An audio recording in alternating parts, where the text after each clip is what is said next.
제가 예전에 읽은 책에 이런 이야기가 나옵니다. 1952년도에 미국 정부가 한꺼번에 1만 5천 명이나 되는 병력을 수송할 수 있는 그런 수송선, 수송배, 수송호 SS 미국호 함정을 건조하였습니다. 이 수송선은 속력을 44노트까지 낼 수 있어서 연료 공급을 받지 않고 1만 킬로를 항해할 수 있는 배였습니다. 그래서 10일 만에 세계 어느 곳이라도 갈 수 있는 그런 배였습니다. 그런데 유일한 애로사항이 이 군함을 쓸 일이 한 번도 없었다는 것입니다. 이 군함은 단 몇 명이라도 군인을 태운 그런 사례가 없습니다. 1962년도 쿠바 미사일 위기가 있을 때 잠깐 대기한 것 외에는 군사작전에 한 번도 실제로 참여하지 못했습니다. 대신 이 함정은 퇴역할 때까지 17년 동안 대통령과 조지사들을 태우는 호와 유람선으로 쓰였다고 합니다. 하지만 한꺼번에 1만 5천 명까지 태우지 못하고 기껏해야 1,000만 명 미만의 명사들을 태웠다고 합니다. 배에 올라탄 승객들은 695개나 되는 전용실과 4개의 식당, 3개의 바, 2개의 극장, 온수 수영장을 갖춘 2만 제곱미터의 갑판, 19개의 엘리베이터, 냉난방 시설을 완비한 세계 최고의 편의시설들을 마음껏 이용할 수 있었다고 합니다. 그러나 전시의 병력과 무기를 수송하게 해서 그런 목적으로 설계된 수송선은 대신 편안하게 대서양 연안을 여행하는 부자들의 허영심을 채우는 수단으로 사용되었다는 것입니다. 제가 책을 읽으면서 왜 이 이화를 캡처해놨냐면, 많은 사람들이 우리도 자칫하면 이 SS 수송선 같은 그런 인생을 살 수 있겠다 싶어서 이 내용을 제가 캡처해놨습니다. 실제로 하나님은 우리 저마다 이 땅에 태어나게 하시면서 나름대로 삶의 목적과 의미를 가지고 이 땅에 살았으면 좋겠다 하는 마음으로 이 땅에 그렇게 살게 하셨는데, 마치 그런 목적과 의미를 잃어버리고 이 수송선처럼 그냥 대상이 연안이나 유람하는 그런 삶을 우리는 살고 있지 않는가 한번 생각해 볼 필요가 있다는 것입니다. 그런가 하면 작년 연말에 제가 국제제자훈련의 대표로 섬기시는 김명호 목사님이 쓴 나는 잊는다라는 책을 읽게 되었습니다. 이분은 오카노 목사님과 30년 동안 함께 제자훈련 사역을 하면서 제자훈련을 어떻게 한국교회와 세계교회에 뿌리 내릴까 이 고민하며 함께 사역했던 분입니다. 이 책에 보면요, 미국의 유명한 주의자 레더드 번스타인이 받은 질문에 대한 이야기가 나옵니다. 한 사람이 갑자기 질문을 던졌습니다. 주의자님, 오케스트라를 지휘할 때 가장 까다로운 악기가 무엇입니까? 그러니까 이 레더드 번스타인이 주저없이 세컨드 바이올린입니다, 이렇게 대답을 했다고 합니다. 그러니까 이유가 궁금할 거 아니겠습니까?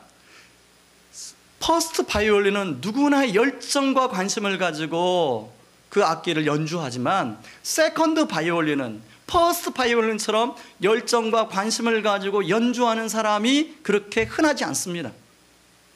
그런데 아무리 좋은 명곡일지라도, 아무리 훌륭한 지휘자와 작곡자가 그 곡을 연주한다 할지라도, 이 세컨드 바이올린이 퍼스트 바이올린에서 아름다운 화음을 입혀주지 않으면 그 곡은 명곡이 될 수가 없기 때문입니다 라고 대답을 했다고 합니다. 그러면서 오카논 목사님을 퍼스트 바이올린으로 생각을 하고 자기는 세컨드 바이올린으로 그렇게 30년 동안 살았는데, 비록 이제는 퍼스트 바이올린이 사라졌지만 여전히 세컨드 바이올린으로서 하나님이 자신에게 준 이 비전을 위해서 자기 인생을 불태우겠다라는 그런 고백의 이야기였습니다. 저는 그 책을 읽으면서 참 김명호 목사님 행복한 목회자겠다 이런 생각이 들었습니다. 왜냐하면 그런 오카노 목사님이라는 훌륭한 분을 평생 모시고 그분 밑에서 목회를 배운 것도 행복하겠지만, 평신도나 목회자를 떠나서 무언가 자기가 끊임없이 추구할 수 있는 것이, 사라지지 않고 끊임없이 추구할 수 있는 것이 있다는 게 얼마나 행복할까, 그 생각을 하며 책을 읽었습니다. 그런 측면에서 오늘 우리 본문에 나오는 세례 요한, 이 세례 요한 역시 굉장히 행복한 사람이란 생각이 듭니다. 왜냐하면 하나님이 세례 요한에게 주신 분명한 목적과 비전을 따라서 자기의 생을 그렇게 올인한 사람이에요. 바리새인들이 지난 우리 2주 전에 살펴본 말씀처럼 바리새인들이 네가 도대체 그리스도가 아니냐라고 사람을 보냈습니다. 조사관들을 파견했어요. 그런데 세례 요한은 자기가 누구인지, 자기가 어떤 삶을 살아야 할지 분명히 알았기 때문에 나는 그리스도가 아니다, 난 선지자도 아니다, 그렇게 생각하고 부추기지 말라고 단호하게 이야기하고 있습니다. 그러면서 요한복음 1장 23절에 나는 선지자 이사야의 말과 같이 주의 길을 곧게 하라고 광야에서 외치는 소리에 불과하다. 이 이사야의 말과 같이가 이사야 40장 3절에서 5절 말씀입니다. 우리 같이 한번 지난 2주 전에 살펴본 말씀인데 다시 한번 보겠습니다. 외치는 자의 소리여 이르되 너희는 광야에서 여호와의 길을 예비하라. 사막에서 우리 하나님의 대로를 평탄하게 하라.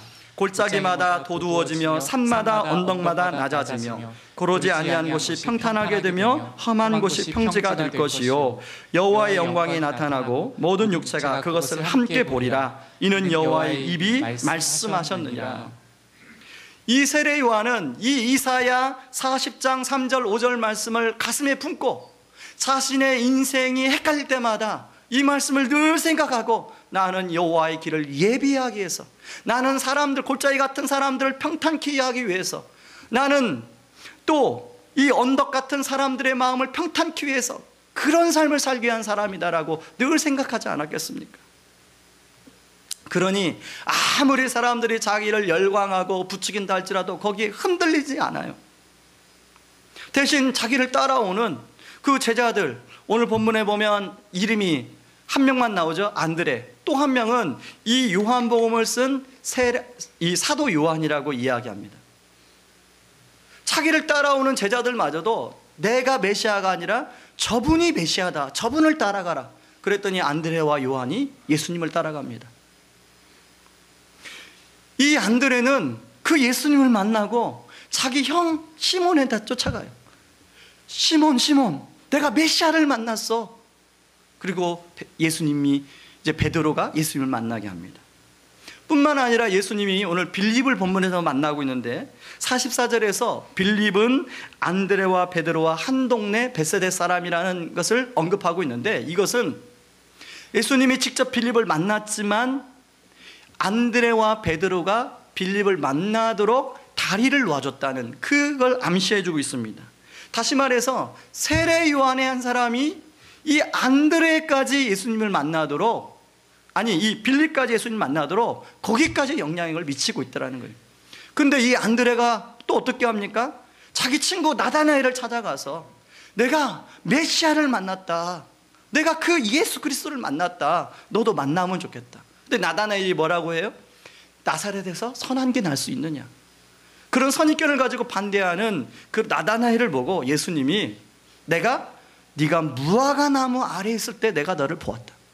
이 무화과 나무 아래에 있을 때 보았다는 건 뭐냐면, 그 당시에 무화과 나무 아래는 경건한 사람들이 기도하기 위해서 찾아가는 곳이었답니다. 그러니까 나다나엘이 이 나라와 민족의 아픔을 보고 그 민족의 아픔을 알고 빨리 메시아가 오기를 간절히 기도하는 모습을 예수님이 보았다는 거예요. 그러니까 나다나엘이 그때서야 당신이 메시아군요 라고 인정하고 있습니다. 그때요 예수님이 이 나다나엘에게 뭐라고 의미심장한 말씀을 하시는데, 요한복음 1장 50절 51절 말씀입니다. 같이 한번 읽어보겠습니다. 시작. 예수께서 대답하여 이르시되 내가 너를 무화과 나무 아래서 보았다므로 믿느냐? 이보다 더 큰 일을 보리라. 또 이르시되 진실로 진실로 너희에게 이르노니 하늘이 열리고 하나님의 사자들이 인자 위에 오르락내리락 하는 것을 보리라 하시니라.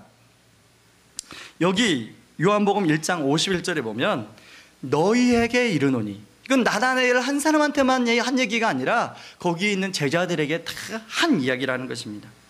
여러분 이 51절의 내용이 좀 뜬금없잖아요. 하늘이 열리고 하나님의 사자들이 인자에 오르락내리락 하리라. 이게 무슨 말인가? 이게 무슨 뜻인가? 이 말씀은요, 이미 여기에서 예수님이 처음 한 말씀이 아니라 창세기 28장에서 하나님이 야곱에게 보여주신 꿈에 나타나는 말씀이에요. 창세기 28장에 어떤 내용이냐면, 야곱이 형 에서를 속이고 형 에서를 피해서 외삼촌 라반의 집으로 도망가다가 이제 베델에서 돌베개를 베고 잠을 잡니다. 그때 하나님이 야곱에게 나타나서 이렇게 얘기합니다. 제가 읽어보겠습니다. 한 곳에 이르러는 해가 진지라 거기서 유숙하려고 그곳에 한 돌을 가져다가 베개로 삼고 거기 누워 자더니 꿈에 본즉 사닥다리가 땅 위에 서 있는데 그 꼭대기가 하늘에 닿았고 또 본즉 하나님의 사자들이 그 위에 오르락 내리락 하고 또 본즉 여호와께서 그 위에 서서 이르시되 나는 여호와니 너의 조부 아브라함의 하나님이요 이삭의 하나님이라. 내가 누워있는 땅을 내가 너와 내 자손에게 주리니 내 자손이 땅에 띠끌같이 되어 내가 서쪽과 동쪽과 북쪽과 남쪽으로 퍼져나갈지며 땅의 모든 족속이 너와 내 자손으로 말미암아 복을 받으리라. 저는 창세기 28장 14절에 이 복이 여러분들이 이런 복을 받기를 바랍니다. 이렇게 말하면 너무 좋죠. 그런데 하나님이 야곱에게 이 복을 말씀하면서 꿈을 보여주셨어요. 사실 그 하나님의 천사들이 오르락 내리락 하는 이 꿈은 이 하나님이 야곱에게 주신 말씀하는 복과 아무런 상관이 없어요. 그럼 그 꿈의 의미는 무엇일까? 왜 야곱에게 굳이 그 꿈을 보여줬을까? 그것은 천사들이 하나님과 땅에 있는 사람들을 오르락 내리락 하면서 사닥다리 역할을 한 것처럼 너를 통해서 하나님이 많은 민족이 복을, 많은 사람들이 복을 받게 될 텐데 네가 복을 받는 것만이 아니라 그런 나의 사닥다리 역할을 해줬으면 좋겠다는 그런 비전이. 그러니까 이 비전은 야곱에게만 준 게 아니라 야곱뿐만 아니라 바로 오늘 본문에 나오는 제자들에게까지. 그리고 이 비전은 오늘 뭐라고 50절에 말씀하십니까? 너희가 더 큰 일을 보리라. 이 큰 일을 보리라고 말씀을 들었던 제자들은 더 큰 일이 무엇인지 그때 당시는 알지 못했어요. 그러므로 이 비전은 야곱에게 제자들에게 준 비전이 아니라 바로 오늘날 살고 있는 이미 이전에 살았던 우리 믿음의 선배들에게 이 비전을 주셨고 또 그 비전이 그대로 우리에게까지도 전해져 오고 있는 비전이라는 것입니다. 그 비전에 우리를 초대하시고 하나님은 더 큰 일을 보여주기를 원하시는 그런 하나님이세요. 우리는 그냥 내가 좀 복을 받고 우리 자녀가 좀 복을 받고 우리 자녀가 원하는 대학에 들어가고 그 복을 받아 누리기만 원하는데 하나님은 그냥 그거에 만족하지 않는 분이세요. 그보다 더 큰 일을 보리라. 저는 저뿐만 아니라 우리 교회 모든 성도님이 여기서 말씀하시는 이보다 더 큰 일을 보리라, 이 큰 일을 보게 되는 주인공들이 되기를 주님의 이름으로 축원합니다. 금요 기도회 때 제가 에스라 9장 말씀을 전했는데요, 에스라 9장 말씀은 하나님이 제가 병원에 입원했을 때 주신 말씀이에요. 그러니까 오늘 에스라 9장과 오늘 본문과 어떤 분은 목사님이 작정하고 계획하고 이 말씀을 전하시나? 저 그러지 않았습니다. 에스라 9장 내용이 어떤 내용이냐면 2013년도에 우리가 구해야 될 두 가지를 함께 나누는, 첫 번째는 뭐냐면 우리가 상황과 필요에 따라 살지 말고 하나님이 나를 어떻게 부르셨는가를 점검해보고 그 부르심에 따라 살자. 그 부르심을 구하자. 그게 첫 번째 구함이었고요. 그 부르심을 구할 때 또 하나는 말씀으로 울림이 되는 삶을 우리가 구했으면 좋겠다. 그렇게 제가 금요일날 나눴습니다. 그 배경이 어떤 배경이냐면 에스라 9장에 보면 이제 1차, 2차, 3차에 걸쳐서 이스라엘 백성들이 예루살렘으로 돌아옵니다. 근데 에스라를 통해서 2차에 걸쳐서 돌아와요. 이 사람들은 바벨론에서 태어난 사람들이에요. 바벨론에 이미 정착된 삶을 살고 있는 사람들이에요. 사실 오랫동안 정착된 삶을 살고 있는데 1500km를 떠나서 아무것도 없는 허허벌판 예루살렘에 돌아오는 것은 무모한 도전이에요. 그러나 오로지 예루살렘이 하나님의 거룩한 성이라는 약속을 믿고 돌아오는 거예요. 그리고 얼마나 믿음 있는 사람들이, 그런 사람들이 믿음을 가지고 1500km를 통해서 돌아왔는데 이제 정착하는 과정 가운데 여러분 전혀 모르는 땅에 가서 정착하려면 누구의 도움을 받아야 됩니까? 이미 살고 있는 사람들의 도움을 받아야 돼요. 그러려면 인간관계를 잘 맺어야 돼요. 근데 인간관계 중에 여러분 주로 우리 회사에서 영업하는 게 그런 인간관계를 잘 맺기 위해서 영업하는 거 아니겠습니까? 인간관계 중에서 확실한 인간관계는 결혼이에요. 그러다 보니까 거기 보면 방백들과 지도자들이 이방 여인들을 며느리로 삼고 이방 여인들과 결혼하는 그런 일이 너무 허다하게 일어난 거예요. 에스라가 그 얘기를 듣고 너네들의 상황과 필요는 알겠지만 하나님이 너네들을 바벨론에서 택해서 불러오신 목적이 무엇이냐? 통일하고 자복하는 거기서 일이 벌어지고 있습니다. 여러분, 우리의 삶이 지금까지 너무나 상황적 필요 때문에 하나님이 우리를 처음 부르신 그 부르심의 목적과 비전은 뒷전에 던져버리고 살아온 것은 아닌가요? 저는 이 에스라에 나온 이스라엘 백성들의 모습 속에서 우리의 자화상을 보게 됩니다.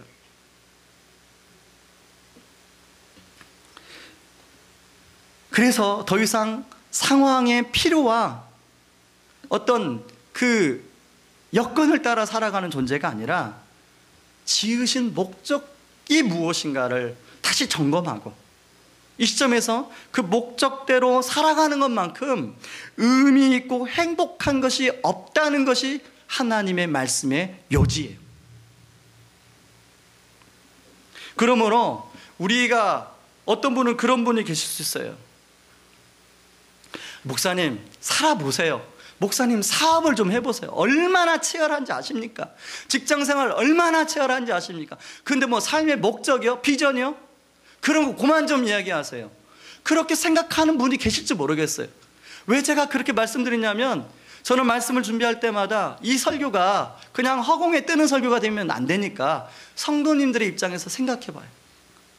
치열하게 지난주까지만 해도 지금 월말이지 않습니까?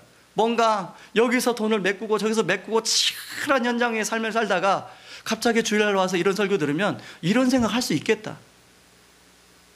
그런데요, 그렇게 삶을 살아가고 있는 걸 하나님이 아세요. 여러분의 삶이 얼마나 치열하고 얼마나 힘든지 고단한지 하나님이 아세요. 그럼에도 불구하고 성경에서 이야기를 하는 이유는 하나님의 자녀들이 그저 이 땅에 태어나서 하나의 기계처럼 도구처럼 살아가는 걸 하나님이 원하지 않으세요. 정말로 하나님이 부르심의 목적대로 살아가도록 우리를 초대하고 있는 거죠. 그러므로 그 하나님의 초대는 우리에게 행복이요 기쁨이요 영광인 줄 믿습니다. 저는 이 하나님의 이 행복을 우리의 행복으로 이 하나님이 이 초대를 우리의 영광으로 누릴 수 있기를 주님의 이름으로 축원합니다. 그러므로 이 비전을 이어가기 위해서 두 가지가 필요한데요. 첫 번째는 생생한 스토리가 필요해요. 여러분, 스토리가 스펙을 이긴다. 그 책을 아마 여러분 읽어보신 분이 계실 거예요. 그 책의 내용은 그런 내용입니다. 워낙 우리나라가 지금 스펙 중심으로 가고 있기 때문에 실제로 직원을 뽑아보니까 스펙이 아무리 좋아도 일의 현장에서는 별로 효과를 발휘하지 못한다는 거예요. 스펙보다는 그 일과 관련된 경험이 많은 사람, 스토리가 많은 사람, 그 사람이 진짜 일을 잘하더라. 뭐 그런 내용입니다. 그래서 우리 젊은이들이 스토리를 쌓아야 된다. 저는요, 그 책을 읽으면서 그걸 이렇게 적응해 봤습니다. 스토리가 논리를 이긴다. 여러분, 복음을 전할 때 아무리 논리로 상대방을 설득하려고 해도 상대방이 설득이 잘 안 돼요. 그런데 그 논리를, 딱딱한 논리를 내 삶의 스토리로 녹여내서 이야기를 하면 상대방의 마음이 열리게 돼요. 그 다음에 복음의 논리가 들어갈 때 상대방이 복음을 받아들이게 되는 거죠. 오늘 우리가 봤던 이 오늘 본문의 말씀, 세례 요한이 안드레에게, 안드레가 베드로에게, 또 안드레와 베드로는 빌립에게, 빌립은 나다나엘에게 예수님을 소개하고 있는데 이들의 한 가지 공통점이 있어요. 뭐냐면 생생하게 주님을 만난 스토리가 있다는 거예요. 그리고 주님을 만난 분명한 고백이 있어요. 36절에는 세례 요한의 고백, 41절에는 안드레의 신앙 고백, 45절에는 빌립의 고백, 49절에는 나다나엘의 고백. 이 고백은 예수님을 만난 사람들의 고백이었어요. 이 고백은 하나같이 감격해서 기쁨의 확신에 찬 고백이었습니다. 생생한 고백이었어요. 그래서 이런 생생한 고백을, 이야기를 들은 사람들은 다 마음을 열고 예수님을 만났어요. 여러분, 우리가 정말로 우연한 기회에 좋은 상품, 그것도 아주 가격이 저렴하게 그런 상품을 구입하면 여러분 어떻게 합니까? 누구한테 막 자랑하고 싶은 적이 있죠? 있으시잖아요. 왜 대답을 안 하십니까?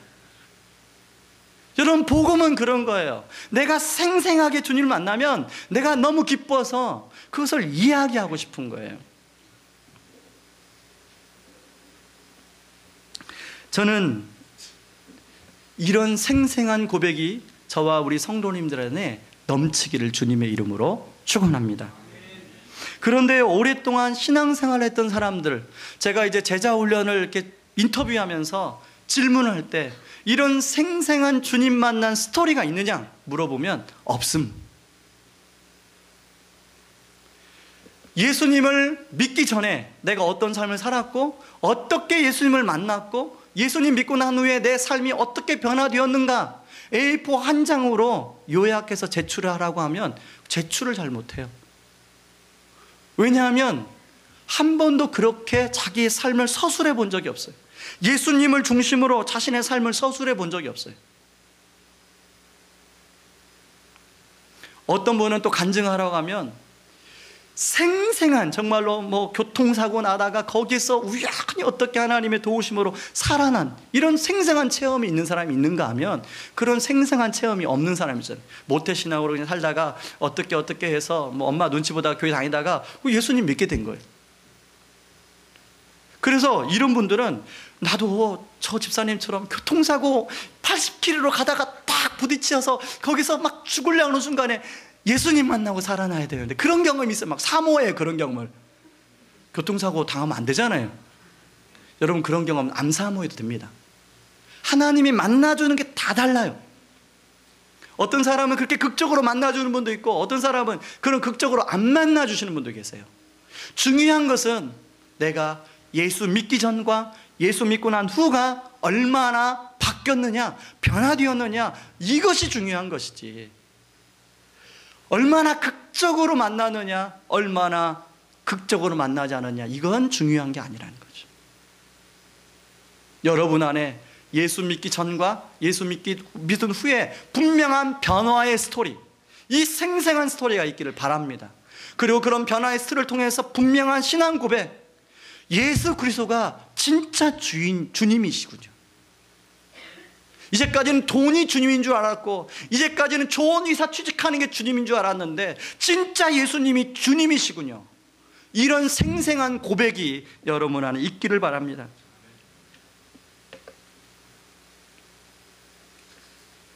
교역자 수련회 가서요, 원래는 2박 3일을 하려고 그랬습니다. 그런데 저희 교역자 중에 한 사람이 아버님이 오랫동안 병환 중에 지금 앓고 있어요. 그래서 평상시는 어머니가 간호하는데 일주일에 한 번은 이 교역자가 가서 아버님을 하루 종일 병간해요. 그런데 이 교역자가 월요일마다 가서, 월요일 쉬는 날이니까 병간을 하는 것 때문에 2박 3일을 이번에도 못 가고 1박 2일을 가게 됐습니다.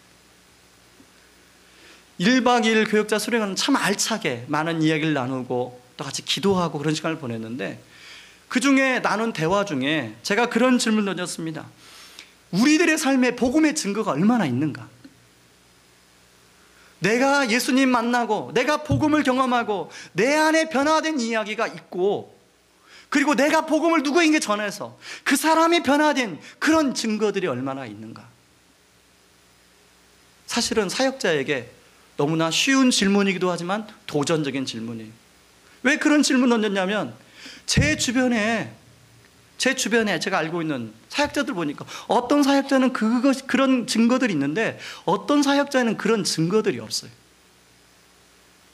그래서 우리 사역자들이, 우리가 2013년에 복음의 증거가 나타나는 그것을 구하는 그런 사역을 하자. 다짐하고 내려왔습니다. 여러분, 저는 우리 사역자들 뿐만 아니라 우리 교회 모든 성도님들이 2013년 안에 내 안에 그런 복음의 증거가, 역동기는 증거가 살아있는 그런 2014년이 되기를 주님의 이름으로 축원합니다. 오늘은요, 우리 교회가 여기서 개척 예배를 드린 지 만 딱 2주년이 되는 날입니다. 2011년도 1월 24일 처음으로 1층 식당에서 예배를 드렸어요. 그때 하나님 앞에 제가 기도할 때, 개척을 준비하면서 기도한 것, 하나님, 제가 하나님의 선한 손길을 개척을 준비하는 과정 가운데 경험하게 하여 주시옵소서. 그래야 지금 하나님의 살아계심을 못 느끼는 성도님들이 너무나 많은데, 고단하게 살아가는 사람이 너무나 많은데, 그분들이 우리 교회를 보고 여전히 하나님이 살아계시는구나, 이것을 다시 한번 확신하고 붙들고 그 하나님의 선한 손길을 사모하지 않겠습니까? 그렇게 1년을 준비할 동안 기도했는데 하나님이 지난 2년을 돌아보니까 너무나 많은 하나님의 선한 손길이 우리 교회에 임했어요. 저를 개척해 주신 이찬수 목사님은 교회를 개척할 때 정자동에 상가를 계약했다가 그 계약금을 손해보셨어요. 주변 교회가 반대해서. 그런 이야기를 들었기 때문에 피 같은 성도들의 헌금을 제가 손해보면 안 되잖아요. 그렇기 때문에 하나님, 정말로 하나님이 꼭 보내주시는 곳을 제가 잘 분별하게 해달라고. 그런데요, 제가 분별이 됩니까? 제가 막 영안이 벌려가지고 탁 보면 탁 분별이고 탁 보면 분별해. 그러면 얼마나 좋겠습니까? 그러면 저는 속리산에 올라가죠. 지리산에 가든지. 분별이 안 되더라고요. 그러다 보니까 지나고 보니까 한 4곳 정도, 5곳 정도를 계약할 뻔까지 갔다는 데가 있어요. 지금 생각해 보면 거기를 계약했다라면 어땠을까? 하나님은 이곳으로, 제가 그렇게 되어 있거든요. 하나님, 어느 곳이든지 하나님 보내주시는 곳으로 인도해 달라고. 그런데 하나님이 이곳에 왔을 때 이사장님의 마음을 움직여주시고 교장선생님의 마음을 움직여주시고, 이미 여기에 하임이라는 기독서클 애들이 15년 전부터 하나님이 이곳이 미션스쿨이 되고 교회가 세워지게 해달라고 기도했는데 그 기도가 응답이 된 거죠. 여러분, 일반 학교가 미션스쿨로 바뀌는 건 기적입니다. 여러분 별로 안 놀라시네요. 그 기적이에요. 그런 학교가 전국에 별로 없어요.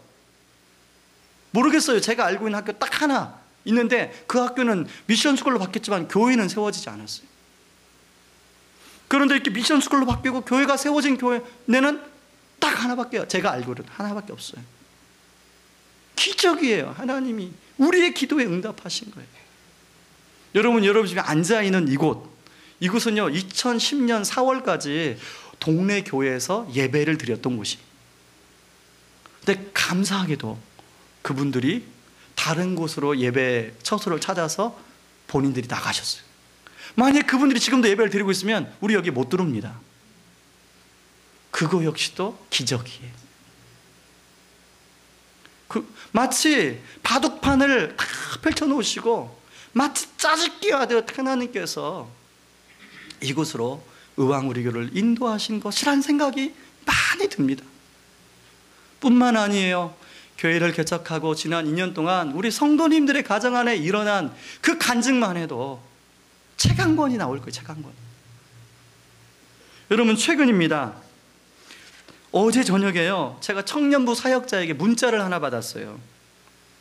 이 문자가 무슨 문자냐면 우리 청년부의 자녀를 둔 부모님이 청년부 사역자에게 보낸 문자인데요, 자기 자녀 아들이 지난주 청년부 GBS를 통해서 예수님을 만났다는 거예요. 찾아와서 엄마 내가 드디어 예수님을 만났어. 내가 드디어 인격적으로 예수님을 알게 됐어. 엄마가 그동안에 이 아이를 볼 때마다 방학이면 마음이 불안해서 막 공부에만 파고들었다는 거예요. 그런데 이 아들이 예수님 만나고 엄마 내가 어떻게 살아가야 할지 분명히 알았기 때문에 내가 그렇게 불안해서 이제 공부 안 해도 돼. 내가 나름대로 계획을 해서 그렇게 공부할 거야. 그 얘기를 듣는 엄마가 너무 감격스러워서 청년부 사역자에 고맙다고 문자를 보낸 거예요. 그래서 어쩌녁에 그 집사님하고 통화가 됐습니다. 너무 기뻐서 어떻게 목사님 우리 아이에게 이런 일이 일어날 수 있을까요? 그러면서 큰아들 군대 갔는데 그 큰아들도 이렇게 예수님 인격적으로 만나는 은혜를 달라고 목사님 기도해 주세요.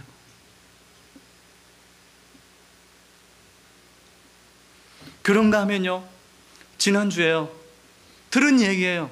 수원에서 문방구 하는 집사님이 계십니다. 문방구가 2층인데 1층이 슈퍼예요.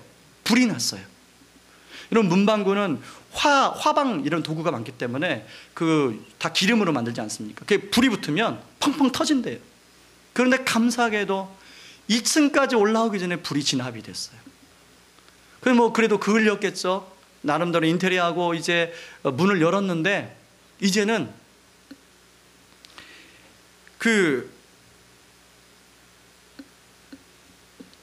수도 배관이 터진 거예요. 여러분, 수도 배관이 터지면 그 문방구에 있는 모든 게 물에 잠기잖아요. 근데 그 수도 배관이 터진 시점이 기가 막힌 거예요.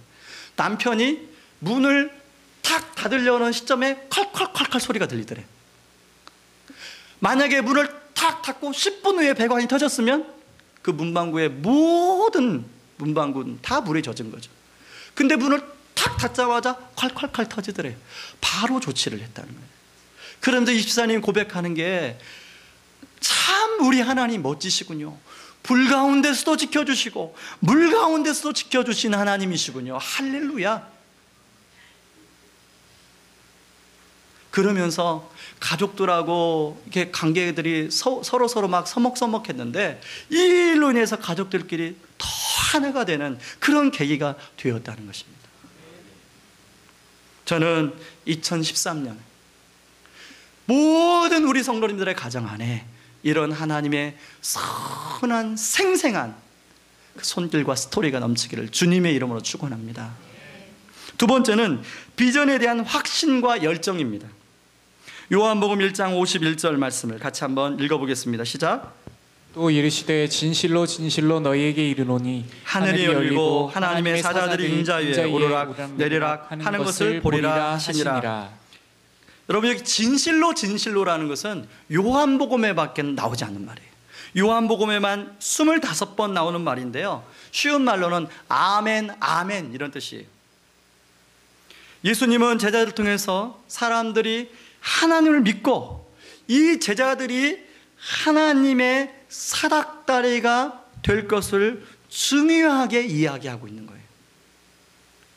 여러분, 어느 책에 보니까요, 꿈과 비전의 차이를 그 책에 그렇게 설명하더래요. 꿈은 나의 욕심이 가미된 게 나의 꿈이고, 비전은 거기에 나의 욕심이 빠지고 하나님의 부르심이 가미된 게 비전이다. 참 그 말에 동의가 되더라고요. 여러분, 아무리 예수님께서 주신 비전일지라도 그것이 나의 비전이 되지 않으면 아무 소용없어요. 저는요, 제 욕심을 버리고 하나님의 비전을 저의 비전으로 삼게 된 게 신학교 들어가서 1학년 때입니다. 신학교 1학년 때 그렇게 변하지 않을 거라고 생각했던 저희 아버지가 예수님을 만나고 한 180도는 아니지만 150도 정도 변하기 시작했어요. 아버지가 변하니까 제 안에 어떤 생각이 들면 신학교 들어갔는데, 사실은 영적인 부담 때문에 신학교에 들어갔는데, 신학교에 들어가서 저는 방황을 많이 했습니다. 내가 이렇게 신학을 하는 게 내 인생에 의미가 있을까? 그런데 복음을 통해서 아버지가 변화되는 것을 보고, 그래, 목사는 복음을 전하는 사람인데 우리 아버지 같은 사람이 변화가 됐다면, 다른 사람이 나를 통해서 이런 변화가 일어난다면 이것처럼 기쁜 일이 없을 거야. 우리 아버지 한 사람이 복음으로 변화가 되니까 우리 가족 자체가 다 평화로운 거예요. 그 이후로 그 복음은 제 동생에게 들어가서, 지금의 동생은요, 한 5년 전에 제 동생하고는 180도 다른 모습입니다. 제 동생은 정말 180도 바뀌었어요.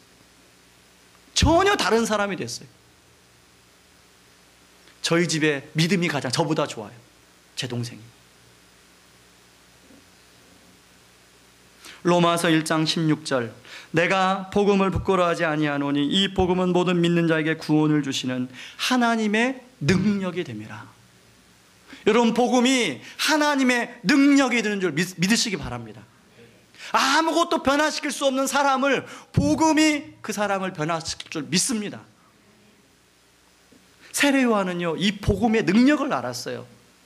예수님이 하늘 영광 보좌를 버리고 이 땅에 내려오신 그 이유를 알았어요. 그래서 하나님이 주신 비전을 자신의 비전으로 삼고 거기에 자신의 삶을 올인한 거죠. 그리고 확신과 열정을 가지고 사람들에게 예수님에 대해서 알려주고 있는 거죠. 그 세례 요한이 가졌던 비전들이 제자들에게 이어지고, 제자들의 삶은 완전히 그 달라진 복음 때문에 베드로 같은 경우 한꺼번에 3,000명이 변화되어지는 그런 놀라운 결과로 나타나는 것을 볼 수가 있습니다. 아까 서론에서 언급한 그 김명호 목사님, 제자훈련 사역을 30년 원조 진국 설렁탕집에 비유하고 있습니다. 제가 그 책 그대로 읽어보겠습니다. 화려하게 구색을 갖춘 백화점이 아니라 국물 하나로 승부하는 설렁탕, 오랜 인내와 끈질김으로 얻어내는 한 그릇의 진국 설렁탕 같은 사역을 원했다. 그래서 오래 먹어도 질리지 않고 먹은 사람의 존재 속으로 스며들어 피와 살이 되는 그런 섬김을 원했다. 그것은 바로 자신을 온 인류의 희생양으로 내놓은 예수님의 섬김이었고, 국제제자훈련원이 한국교회를 향해 줄 수 있는 최고의 선물이었다. 김명호 목사님은 이런 옥 목사님의 비전과 정신을 이어서 지속적으로 그 진국 설렁탕을 끓이는 일을 하겠다는 거예요. 저의 개인적 비전은요, 평생순장입니다. 이 평생순장의 비전은 제가 대학을 졸업할 때 저에게 말씀을 전해준 CCC 간사님을 통해서 받은 비전이에요. 이 평생순장은 너희들이 무슨 일을 하든지 간에 어디에 가서 영혼을 돌아보고 양육하는 순장의 삶을 살면 좋겠다고 하는 뜻이에요. 그래서 저는 군대에 가서도 교회가 없는 곳에, 목사님이 없는 곳에 제자훈련을 한 거예요. 그리고 또 대학을 졸업하고는 취업을 잠깐 보류하고 군성교를 통해서 어떻게 하면 이 군인들을, 제가 군대에서 제자훈련한 것처럼 이 군인들을 다 제자훈련시킬까, 이걸 연구한 거예요. 그래서 113 제자훈련 그런 운동을 만들고, 또 푸른 십자가 훈련 그런 운동을 만들어서 같이 사역을 했습니다. 신학교를 들어가서 이제 어떻게 하면 교회에다가 이 제자훈련을 접목시킬 수 있을까 고민을 참 많이 했는데 어디 찾아봐도 답이 없더라고요. 그래서 신학교 때는 제자훈련에서 잠깐 떠나서 성경을 연구하는 아나톨레라는 서클에 가서 제 인생을 거기에 올인했어요. 그러고 처음 전임사역지에 가서 옥하는 목사님이라는 분을 알게 되고 제자훈련을 알게 된 거예요. 그래서 그 교회에서 3년을 사역하고, 이제는 하나님, 이 제자훈련을 잘 배울 수 있는 교회, 그게 어느 교회인지 잘 모르겠습니다. 그 교회로 저를 보내주십시오. 금식하면서 기도했어요. 사례 많이 주는 교회, 그게 아니라 제자훈련을 잘 배울 수 있는 교회, 그 교회로 저를 보내주십시오. 우연한 교회 만남을 통해서 이찬수 목사님이라는 분을 처음 알게 됐어요. 분당 우리 교회라는 얘기를 처음 들었어요. 그리고 하나님은 그 교회로 인도해 주셔서 지난 7년간 제자훈련을 마스터할 수 있도록 저를 훈련시켜 주셨습니다. 그리고 7년의 사역에 바치고, 제 뜻도 아니죠, 가서 교회를 개척하라 라는 이야기를 들었을 때, 하나님, 이제까지 저를 제자훈련 평생 순장의 삶을 살겠다고 한 저를 여기까지 인도하시는데 어디로 가서 그 삶을 살아야 되겠습니까? 어디로 가서 평생 순장의 삶을 살아야겠습니까? 그것을 알려주시면 제가 순종하겠습니다. 그렇게 기도했을 때 하나님은 이곳으로 인도해 주셔서 지난 2년 동안 그런 제자 훈련에 바탕을 쌓는 일에 올인하게 하셨습니다. 지난 금요기도 때도 제가 말씀드렸지만 지난 금요일 날 이 이웃교회 목사님이 전화해 주셨어요. 옹기선 목사님, 이제 교회가 어느 정도 안정이 된 것 같은데 이제 외부 연합사역 같이 하시면 어떻겠습니까? 제가 그 목사님한테 정중히 그 제안을 거절했습니다. 왜냐하면 우리 교회는 제자훈련하는 교회입니다. 제가 제자훈련에서 성도들 양육하고 훈련시키는데도 벅이 찹니다.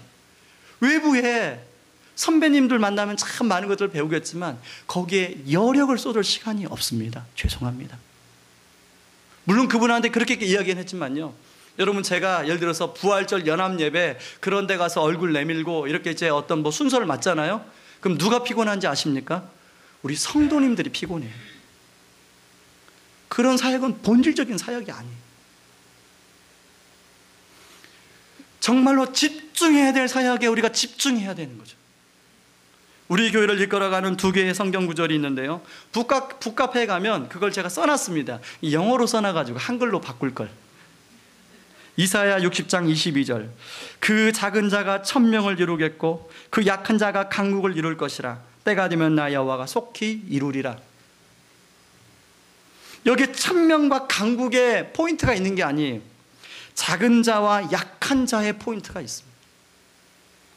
골로새서 1장 18절, 우리가 그를 전파하여 각 사람을 권하고 모든 지혜로 각 사람을 가르침은 각 사람을 그리스도 안에서 완전한 자로 세우려 함이니 이를 위하여 나도 내 속에서 능력으로 역사하신 이의 역사를 따라 힘을 다하여 수고하노라.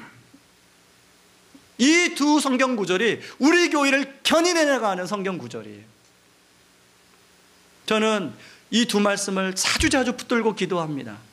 하나님, 작은 자가 1000명을 이루고 약한 자가 강국을 이루는데 하나님, 늘 저의 관심이 작은 자와 약한 자에게 저의 관심이 머물 수 있게 하여 주옵소서.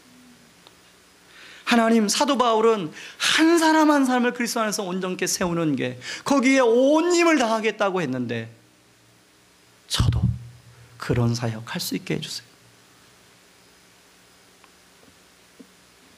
여러분, 이 성경 구절은요, 제가 뽑은 성경 구절이 아니에요.